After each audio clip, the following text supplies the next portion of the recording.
film one day, and I optioned it from Mr. Matheson about 6 years ago. And after many years of figuring out how to crack the story, the key was setting it in 1976 and kind of tying it in with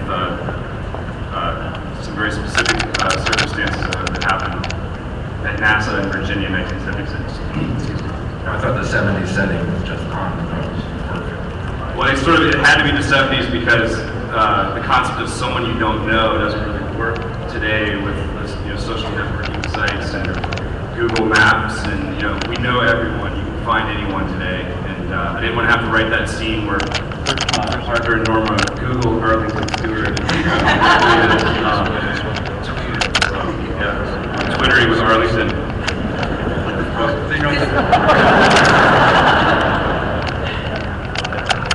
The dilemma that the characters find themselves in is essentially what everyone knows going into the film. How did you as actors approach that particular? Almost 100 people watching that. Well, I think what appealed to me was, first of all, working with Richard and Cameron made me feel upset. Beyond that, I love the simplicity of the offer, really, and it's so simple, and you think, you pause for a second, would I do that? You can rationalize it, you can think, somebody just died just now, so people die every minute, every second, it's somebody I don't know. $1 million is a lot of money in 1976, but it becomes this moral test. And I think as an actor, my approach was to just place yourself in that environment, and as simple as you can keep it, and go, what would these people do in this very simple life, and what would be the repercussions of this? And the script was a great blueprint for us. And also, Richard helped us out by throwing in Guys from Mars as well, because we couldn't do it just straight up, the moral dilemma. There had to be somebody testing mankind as well, which was kind of as Jimmy was saying, keep it simple, but you also have that element of like the existential. Are we alone? Are we the only ones out there? Is it just us, or is there something sort of pushing us to push the button as well? yes. Richard, in terms of talking about best themes explored in the film, Well, a lot of it was about Act 2 and Act 3 because the short story was sort of blueprint for Act 1, and then it's almost about what happens after the button is pushed and what are the consequences for Norma and Arthur, and ultimately what can they do to save themselves or to redeem themselves, and will they kind of emerge from this with a greater understanding of who Arlington works for, who his employers are, and what are their intentions. So it definitely delves into a lot of really big themes, and I feel like it's hopefully a really intense thrill ride of a film that keeps you at the edge of your seat. It makes you really question exactly, you're not going to know what's going to happen from moment to moment, and hopefully we've crafted it very suspenseful. That's what I hope. More than anything. when I came out of the film, I was very aware of the little homages that seemed to the Twilight Zone, to Body Snatchers, little moments, nods to David Lynch and Stanley Kubrick. From what you did in Donnie Darko, you also have the same kind of puzzles and Easter eggs throughout the film. There's a lot of detail in the film. There's a lot to discover, and hopefully it's the kind of movie that you'll talk about a lot when you're on your way home from the theater, and that you'll really ask yourself, what would you do if you were in this situation, and what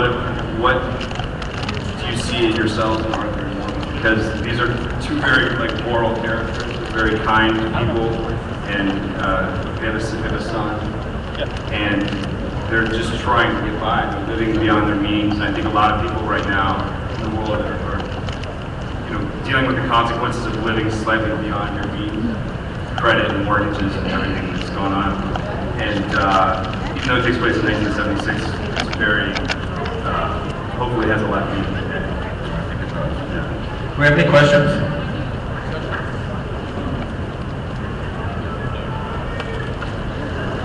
That's Yes. one of them. Where are you? She also pushed the button. Yes. I could have been, why not? Can we Okay. get married in Vegas? Okay. I just wanted to get married in Vegas. Go ahead. Hi, good morning. I just wanted to, this is actually for Richard. I just wanted to say that you're one of the freshest and most original voices of cinema for the past years. You were an amazing filmmaker, and watching you is like watching Shut up! start out and really build, perfect this craft. My question comes to you in regards to Donnie Darko.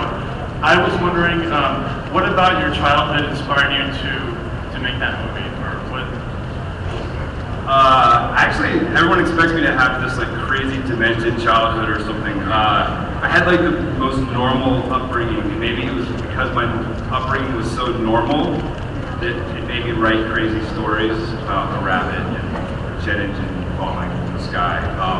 It's funny, a lot of it I owe to my parents, who were really wonderful people, and the box actually, Cameron and Jimmy are still playing versions of my parents. And my dad worked in NASA for 15 years, and my mom's a school teacher, and Cameron and Jimmy spent a lot of time with my mom and dad, and Cameron kind of did my mom's Texas accent and stuff. So it's really my parents who got me to be where I am today, and so this movie is sort of a tribute to them in a way, and there's not one swear word in the whole film.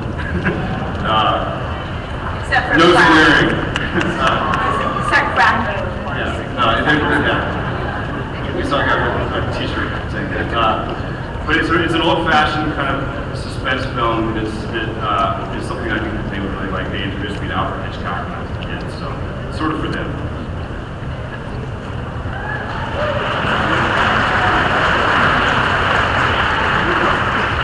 Go ahead. My question is for Cameron, but first I just want to let you know that when I was a little kid, my brother took me to see The Mask when it first came out in theaters. And to this day, I still have like a incredibly vivid memory of you walking in that red dress. Even though I was like 5 with that triple screen. I'm sorry if I scarred you. I was just, like he was saying, it's like a very Twilight Zone and sci-fi suspense thriller. I don't know if I've ever seen something like this. What was it like being a part of that? It was great. What I really loved about sci-fi is that it seems to be the very creative, it comes from the creative, artistic intellectual who is trying to answer all these sort of existential questions that we have. And when I read the Richard's script, I thought, there's so much about humanity in this script, and there's so much that we're trying to understand about ourselves, given just pushing a button.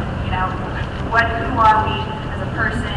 Who are we as a society? Who are we as, it's just so big, it kind of, my head kind of went, I loved that about it, and that's what I love about sci-fi. I grew up on sci-fi, I was a huge sci-fi reader, and so it's always been something that I really enjoy. And so it was great to be a part of it. And also the way that Richard did it as well is you said, the gentleman beforehand who said he forgets. Really, when you see this film, it really has a real feel of that. It's very authentic. The pacing of the film is very Kubrick. The shots are very Kubrick. There's sort of an Alfred Hitchcock feel of suspense. And so it does have that really sort of long, drawn out sci-fi what's going to happen next feel to it. And it's beautiful. It's a beautiful shot. Thank you. Is that my husband? Is that my husband? You're always like complimenting me. Hi, this question Yes, is... I'll marry you. Thank you! That's all I wanted to ask. Actually, for both Cameron and James, what is the favorite... marry you later. What is your favorite film that you guys have ever done? Well, that's kind of like asking you, what's your favorite child? Or what's that? was it? What's just keep moving? What's yours, Ian? You know, I agree with Cameron. It's like, you know, I'm proud of all of them, and I feel really lucky to sort of to be able to play Cyclops and then turn around and do Hairspray. You know,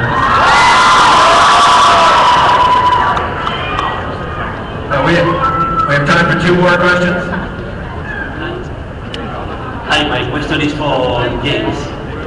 What can you tell us about the sequel of Superman Returns? Are you gonna be in the film or not?